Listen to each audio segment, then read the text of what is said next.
នដាល់ស្ទឹងសន្ធឹងខេត្តពី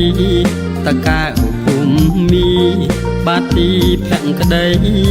មរតកដែលចូលមហាជាងជ័យសម័យធិបតីកាំងរាល់ហេដ្ឋា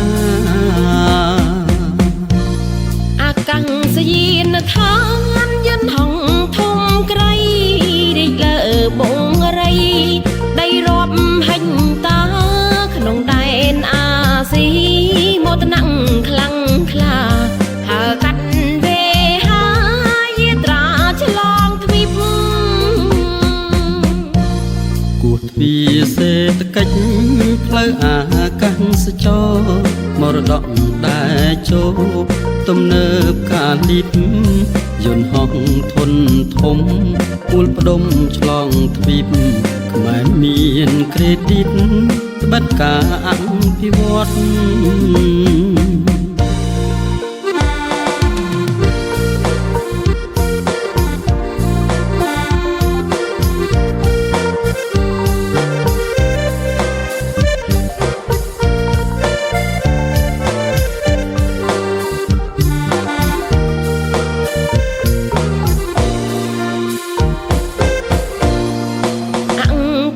សម័យដីក្រុងតាខ្មៅ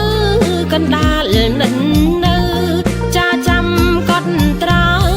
តម្លៃសន្តិភាពស្មើកែវនេត្រាបានយល់សង្កដាអាកាំងសយានថ្មីស្រុកកណ្ដាលស្ទឹងសន្ធឹងខេត្តពីតកែវភូមិបាទីភក្តីមរតកដែលចូលមហាជាងជ័យសម័យធិបតីកាំងរាល់ហេដ្ឋាអាកាំងសយានឋានយន្តហងធំក្រៃរីកលើបងរៃដៃរាប់ហិញតា